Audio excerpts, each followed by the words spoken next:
નમસ્તે વિદ્યાર્થી મિત્રો, પ્રશ્ન 3 બ પ્રકરણ 6. ઓકે, આપણે પ્રશ્ન 3ની અંદર આપણે શીખી ગયા હતા. આપણે અહીંયા જોવાનું છે પ્રશ્ન 3 બ. પ્રકરણ 6ની અંદર આપણને આપેલું છે કે નીચે આપેલી દરેક સંખ્યા માટે નાનામાં નાની એવી સંખ્યા શોધો કે જેના વડે ગુણવાથી મળતી સંખ્યા પૂર્ણ વર્ગ હોય અને ઉપરાંત મળતી આ પૂર્ણ વર્ગ સંખ્યાનું વર્ગમૂળ શોધો. આપણે અહીંયા એવી સંખ્યા શોધવાની છે જે અહીંયા સંખ્યા આપી છે પૂર્ણ વર્ગ નથી. ઓકે, તો આપણે તેને પૂર્ણ વર્ગ બનાવવાનું છે, પણ કઈ સંખ્યા ગુણવાથી તે પૂર્ણ વર્ગ બને છે તે આપણે અહીંયા લખવાનું છે. તો જોઈએ આપણે. પહેલી આપણી જોડે સંખ્યા છે 288. ઓકે, તો સૌથી પહેલાં આપણે એના શું કરીશું? અવિભાજ્ય અવયવ આપણે પાડી દઈશું. તો જોઈએ, લખીએ આપણે 288 ના હવે અવિભાજ્ય અવયવ પાડીએ આપણે. તો અહીંયા 2 વડે ભાગીશું તો આપણી જોડે જવાબ આવશે 144. ઓકે, હજુ 2 વડે ભાગીશું તો આપણો જવાબ આવશે 72, કેમ કે પાછળ 2 છે એટલે 2 વડે ભાગી 72 ને પણ 2 વડે ભાગાશે. તો 2 વડે અહીંયા ભાગીશું તો 36 દુ 72. અહીંયા 2 વડે ભાગીશું તો 18 દુ 36. અહીંયા 2. ઓકે, 9 દુ 18. હવે અહીંયા 2 વડે ભગાશે નહીં. ઓકે, તો 3 વડે 3 તરી 9 ને 3 એકા 3. ઓકે, અહીંયા આપણે સમજી શકીએ છીએ કે અહીંયા આપણે શું કર્યા? અવિભાજ્ય અવયવ આપણે અહીંયા પાડ્યા છે. ઓકે, તો અહીંયા લખીએ આપણે 288 બરાબર 2 ગુણ્યા 2 ગુણ્યા 2 ગુણ્યા 2 ગુણ્યા 2 ગુણ્યા 3 ગુણ્યા 3. અહીંયા આપણે જોઈએ 2 2ની આપણે જોડી બનાવવાની છે, કેમ કે વર્ગ કીધો છે. તો અહીંયા 1 2 3 1 2ની જોડી બનતી નથી. ઓકે, તો આપણે બનાવવા માટે આપણે શું કરવું પડશે? અહીંયા 288ને આગળ 2 વડે ગુણવા પડશે અને અહીંયા આપણે એડ કરવા પડશે. અહીંયા લખીએ આપણે 288 ગુણ્યા 2. તો અહીંયા આપણી જોડે શું થશે? 2 ગુણ્યા 2 ગુણ્યા 2 ગુણ્યા 2 ગુણ્યા 2 અને 2 ગુણ્યા 3 ગુણ્યા 3. એટલે 2 2ની આપણી જોડે જોડી થઈ ગઈ. હવે આ 2 વડે ગુણેલા આપણને ખબર પડી કે નાનામાં નાની એવી કઈ સંખ્યા શોધો કે જેના વડે ગુણવાથી મળતી સંખ્યા પૂર્ણ વર્ગ હોય. તો આપણે 288ને કેટલા વડે ગુણ્યા? 2 વડે. તો આપણને ખબર પડી કે નાનામાં નાની કઈ સંખ્યા છે? 2. ઓકે, અને ગુણવાથી કયો પૂર્ણ વર્ગ બને છે? તો અહીંયા જોઈએ આપણે 288ને 2 વડે ગુણીએ તો આપણી જોડે જવાબ આવે 576. કયો આવશે? 576. ઓકે, આ વર્ગમૂળની નિશાની અહીં લખીએ 2નો સ્ક્વેર ગુણ્યા 2નો સ્ક્વેર ગુણ્યા 2નો સ્ક્વેર ગુણ્યા 3નો સ્ક્વેર. ઓકે, એટલે અહીંયા 576નું વર્ગમૂળ આપણી જોડે શું થશે? તો 2 ગુણ્યા 2 ગુણ્યા 2 ગુણ્યા 3. ઓકે, તો અહીંયા ગણીએ 2 ગુણ્યા 2 4 4 દુ 8 8 તરી 24. ઓકે, તો અહીંયા આપણે લખી શકાય વર્ગમૂળ 576 બરાબર અહીંયા કેટલા આવશે? 24. નીચે આપણે લખવાનું. ઓકે, 2 વડે ગુણવાથી કેટલું? 2 વડે ગુણવાથી ને વર્ગમૂળ આપણને કેટલું મળે છે? 24. કેટલું મળે છે? 24. ઓકે, બીજો દાખલો જોઈએ જેની રકમ છે આપણી જોડે 768. તો 768ના પણ આપણે શું કરવા પડશે? અવિભાજ્ય અવયવ પાડીએ. 8 છે 2 વડે ભાગ થશે તો 2 અહીંયા આવશે 384. ઓકે, હજુ 2 આવશે આપણી જોડે 192. ઓકે, અહીંયા 2 વડે ભાગ કરીએ એટલે આપણી જોડે આવશે અહીંયા 96. 2 વડે કરીશું એટલે અહીંયા 48. હજુ 2 વડે કરીએ એટલે અહીંયા 24. હજુ 2 વડે કરીશું તો અહીંયા 12. હજુ પણ ભાગ ચાલશે આપણી જોડે. અહીંયા 2 વડે ભાગ કરીશું તો આપણી જોડે આવશે 6.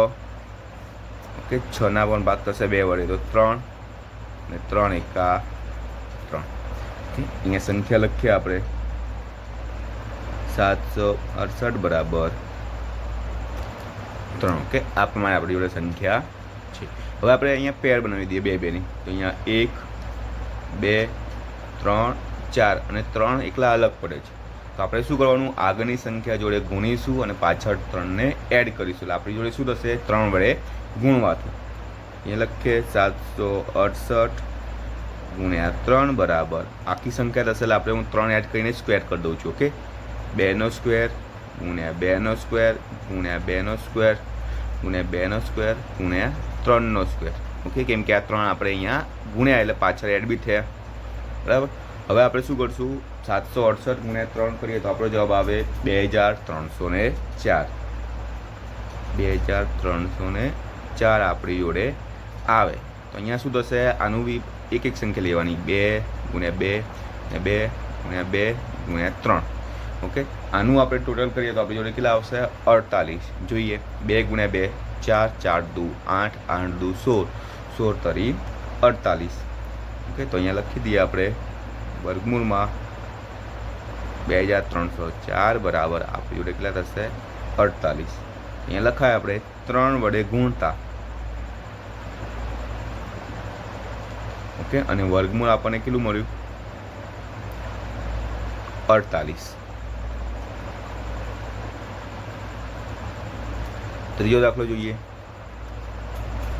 તો અહીંયા આપણી જોડે સંખ્યા છે 864. પાછળ 4 છે, 2 વડે ભગાશે. ઓકે, તો 2 વડે અહીંયા ભાગ્યા આપણી જોડે, તો અહીંયા આપણો જવાબ આવશે 432. હજુ પણ 2 છે તો 2 વડે ભાગીએ તો આપણી જોડે આવશે 216. ઓકે, અહીંયા 2 વડે ભાગીએ તો આપણી જોડે જવાબ આવશે 108. ઓકે, હજુ 2 વડે તો અહીંયા આવશે 54. ઓકે, હજુ 2 વડે તો અહીંયા 27 દુ 54 થઈ ગયા. હવે 2 વડે ભાગ ચાલશે નહીં, 3 વડે ચાલશે. ઓકે, તો 3 9 27, 3 તરી 9 અને 3 એકા 3. ઓકે, તો અહીંયા આપણે સંખ્યા લખીએ 864 માટે. તો અહીંયા આપણી જોડે જે જે સંખ્યા થાય છે લખી લઈએ. તો અહીંયા આપણે જોયો 2 2ની હવે પેર બનાવીશું. કે આપણે સંખ્યા અહીંયા લખી દીધી છે. તો 1 2 વધે છે અને 3, એટલે 2 અને 3 વધે છે. તો 2 અને 3 આ બાજુમાં જશે, એટલે આપણે ગુણાકારમાં લઈશું ને અહીંયા એની પેર બનશે. ઓકે, એટલે 2 2નો સ્ક્વેર વાળી. તો અહીંયા 864 ગુણ્યા 2 ગુણ્યા 3 કરીએ, અહીંયા આપણી જોડે થશે 2નો સ્ક્વેર ગુણ્યા 2નો સ્ક્વેર ગુણ્યા 2નો સ્ક્વેર ગુણ્યા 3નો સ્ક્વેર ગુણ્યા 3નો સ્ક્વેર 3નો સ્ક્વેર 3નો સ્ક્વેર. ઓકે, અહીંયા સ્ક્વેર સ્ક્વેર આપણી જોડે બનશે. કેમ કે અહીંયા બંને સંખ્યાની નથી બનતી, એટલે આપણે બંને સંખ્યા આ બાજુમાં આપણે લઈ ગયા. તો 3 ગુણ્યા 2 કરીશું તો આપણી જોડે કેટલા થઈ જાય, 6. તો અહીંયા 864 ગુણ્યા 6 કરીએ અને આ જો જોડી છે ને એમને પહેલાં અત્યારે લખીએ.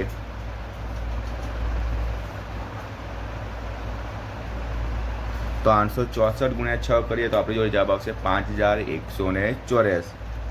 લખીએ 5184 બરાબર 2 ગુણ્યા 2 ગુણ્યા 2 ગુણ્યા 3 ગુણ્યા 3. તો અહીંયા આપણે આનો ગુણાકાર કરીએ છીએ તો આપણો જવાબ કેટલો આવે છે, 72. જોઈએ, 2 ગુણ્યા 2 4, 4 દુ 8, 8 તરી 24, 24 તરી કેટલા થશે, 72. અહીંયા લખીએ આપણે 5184નું વર્ગમૂળ કેટલું થશે, 72. હવે આપણે કઈ સંખ્યા વડે ગુણ્યા, તો અહીંયા ટોટલ સંખ્યા જોવાની. ઓકે, 2 અને 3નો કુલ ગુણાકાર થયો 6. તો અહીંયા લખીએ આપણે 6 વડે ગુણતા. 6 વડે ગુણતા અને વર્ગમૂળ કેટલું આવ્યું આપણી જોડે, 72. તો વર્ગમૂળ બરાબર 72. એના પછીની સંખ્યા છે 972. ઓકે, જોઈએ 2 486 આવશે. હજુ 2 ભાગીશું તો 243. હજુ આપણે 2 ભાગીશું તો આપણી જોડે આવશે અહીંયા 81. ઓકે, હવે 2 વડે ભગાશે નહીં. ઓકે, સોરી, અહીંયા 3 આપણે ભાગીશું ત્યારે 81 આવશે. પહેલાં 3 ભાગીશું તો 81. ઓકે, કેમ કે પાછળ 3 છે એટલે 2 નહીં ભગાય આપણી જોડે. 3 ભાગીશું તો 81. પાછા અહીંયા 3 ભાગીશું તો આપણી જોડે 27 આવશે. કેમ કે 27 તરી 81. 3 અહીંયા ભાગીશું તો 9, 9 તરી 27. 3 3, 3 1. ઓકે, લખી દઈએ સંખ્યા અહીંયા આપણે 972 બરાબર. ઓકે, અહીંયા આપણે સંખ્યા લખી દીધી છે. તો જોઈએ અહીંયા પેર 1 2 3, 3ની બનતી નથી. तो આપણે આ બાજુમાં ગુણીશું અને ત્યાં એડ કરીશું ગુણ્યા 3 અહીંયા થશે આપણી જોડે 2નો સ્ક્વેર 3નો સ્ક્વેર 3નો સ્ક્વેર અને 3નો સ્ક્વેર કેમ કે આ સંખ્યા એક એડ કરી આપણી જોડે એટલા માટે ઓકે एक्स्ट्रा पद તમારે લખવું હોય તો ગુણ્યા 3 કરીને એવી રીતના સંખ્યા લખી શકો છો અને પછી નીચે પદ લખવો તો આ લખી શકાય ઓકે અહીંયા 972 ગુણ્યા 3 કરીએ એટલે આપણો જવાબ આવશે 2916 ઓકે હવે આના માટે આપણે કરીશું 2 ગુણ્યા 3 ગુણ્યા 3 ગુણ્યા 3 તો તેથી આપણે 2916નો આપણી જોડે અહીંયા થશે 54 તો થશે 54 2 ગુણ્યા 3 6 6 તરી 18 18 તરી 54 તો અહીંયા લખવાનું આપણે 3 વડે ગુણતા જે સંખ્યા વડે ગુણો છે એ સંખ્યા અહીંયા લખવાની નીચે જવાબ આવી જાય પછી 3 વડે ગુણતા અને વર્ગમૂળ આપણને કેટલું મળ્યું 54 એના પછી જોઈએ પ્રકરણ 7 ઓકે જે પ્રમાણે આપણે દાખલા પ્રકરણ 6 ની અંદર જોયા સેમ ટુ સેમ એ રીતના જ દાખલા છે પરંતુ ત્યાં આપણે 2 2ની જોડી બનાવતા હતા અહીંયા આપણે ઘન છે એટલે કે 3 3ની જોડી બનાવવી પડશે ઓકે જોઈએ સૂચના કે નીચે આપેલી દરેક સંખ્યા માટે નાનામાં નાની એવી સંખ્યા શોધો કે જેના વડે ભાગવાથી મળતી સંખ્યા પૂર્ણ ઘન હોય પહેલાં આપણે ત્યાં શું હતું ગુણાકાર હતું ઓકે એટલે કે ગુણવાથી અહીંયા જે એક જોડી છે નથી બનતી એના આપણે ભાગવાની છે એટલે પાછળ આપણે એડ થશે નહીં ઓકે જોઈએ દાખલો 192 છે ત્યાં 192 ભાગાકાર કરીએ અહીંયા સૌથી પહેલાં આપણે 2 કેટલા આવશે અહીંયા 96 ઓકે અહીંયા 2 48 2 24 ઓકે 2 12 2 6 2 3 ઓકે અને 3 1 લખીએ આપણે 192 બરાબર તો અહીંયા આપણે સંખ્યા જોઈએ તો 3 અને 3 3ની જોડ બને છે એકની બનતી નથી તો આ સંખ્યાને આપણે ભાગાકારમાં લઈ જવાની તો અહીંયા આપણે કરીશું 192 ભાગ્યા 3 તો અહીંયા પછી સંખ્યા એડ થશે નહીં ભાગાકારની અંદર આ સંખ્યા શું થશે નીકળી જશે ગુણાકારની અંદર આપણે શું કરતા હતા એડ કરતા હતા ઓકે અહીંયા પાછળ એડ કરવાની નથી તો અહીંયા આપણે લખીએ 2 ગુણ્યા 2 ગુણ્યા 2 જે 3 બીજું 2 ગુણ્યા 2 ગુણ્યા 2 ઓકે આ પ્રમાણે લખી દીધું હવે આપણે 192 ભાગ્યા 3 કરીએ તો આપણો જવાબ કેટલો આવે 64 કેટલો આવે છે 64 તો અહીંયા 2નો ઘન ગુણ્યા 2નો ઘન ઓકે કેમ ઘન કર્યો કારણ કે આપણે 3 ઘનમૂળ પૂર્ણ ઘન સંખ્યા શોધવાની છે એના માટે ઓકે તો હવે અહીંયા 64 બરાબર 2 ગુણ્યા 2 કરીએ તો આપણો જવાબ કેટલો આવશે 4 કેટલો આવશે 4 ઓકે તો અહીંયા આપણે લખી શકીએ કેટલા વડે આપણે ભાગ્યા છે 3 વડે ભાગવાથી અહીંયા લખવાનું 3 વડે ભાગવાથી ને ઘનમૂળ કેટલું મળે છે આપણને 4 ઓકે આ આપણને લખવાનું કીધું નથી પણ આપણે અહીંયા લખીએ છીએ ઓકે કેટલું મળશે 4 એના પછી બીજો દાખલો જોઈએ એની સંખ્યા છે 625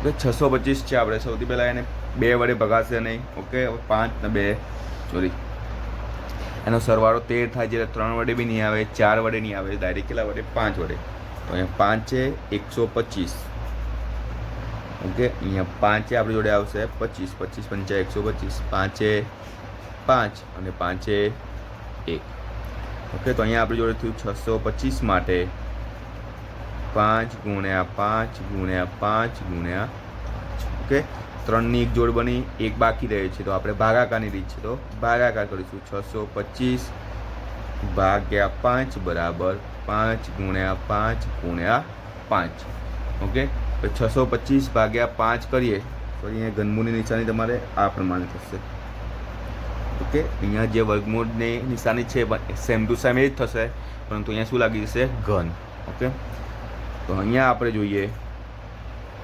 625 ભાગ્યા 5 કરીએ તો આપણો જવાબ કેટલો આવશે 125 અને 5નો ઘન ઓકે તો અહીંયા આપણે લખી શકીએ 5 વડે ભાગતા. ઓકે, અને ઘનમૂળ બરાબર 5.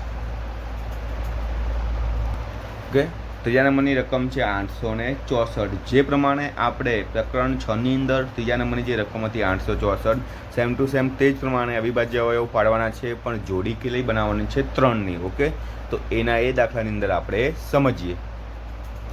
તો અહીંયા તમે જોઈ શકો છો 864ના આપણે જે અવિભાજ્ય અવયવ પાડ્યા હતા તે. તો અહીંયા કેવી રીતના બને છે? 1 2 3 4 5. ઓકે, 2 2ની કેટલી છે? 5 છે, 3ની 3. તો આ સંખ્યા ખાલી આપણે અહીંયા લખી લઈએ. જોઈએ તો તે સંખ્યા આપણે અહીંયા લખી લીધી છે. ઓકે, આપણે 3 3ની જોડી બનાવવાની છે. અહીંયા ઘનમૂળ છે એટલે કે ઓકે 3 3. તો અહીંયા કેટલા વધે છે? 2 ગુણ્યા 2 વધે છે. તો 2 ગુણ્યા 2 વધે છે તો આપણી જોડે શું થઈએ? 4 થશે. શું થશે? 4. એટલે ડાયરેક્ટ આપણે અહીંયા 4 વડે ભાગીશું. ત્યાં લખીએ 864 ભાગ્યા 4 બરાબર 2નો ઘન ગુણ્યા 3નો ઘન. હવે 864 ભાગ્યા આપણે 4 કરીશું તો આપણો જવાબ આવે 216. કેટલો આવશે? 216. અહીંયા ઘનમૂળ 2 ગુણ્યા 3 કરીએ તો આપણો જવાબ કેટલો થશે? 6. કેટલો થશે? 6. તો અહીંયા લખી શકીએ આપણે 4 વડે ભાગવાથી. અહીંયા સાઈડમાં લખીએ છીએ આપણે 4 વડે ભાગતા અને ઘનમૂળ આપણને કેટલું મળે છે? 6. ઓકે, તો આ પ્રમાણે આપણે દાખલો ગણવાનો રહેશે. ઓકે, મેં તમને અહીંયા અવિભાજ્ય અવયવ પાડ્યા નથી કેમ કે આપણે અગાઉ દાખલાની અંદર જોયા હતા. તો એ જ અવિભાજ્ય તમારે લખવાને અહીંયા રહેશે. તો અહીંયા આપણે પ્રશ્ન 3બ પૂર્ણ થાય છે. અગાઉના ન્યૂ લેક્ચરમાં આપણે પ્રશ્ન 4 જોઈશું.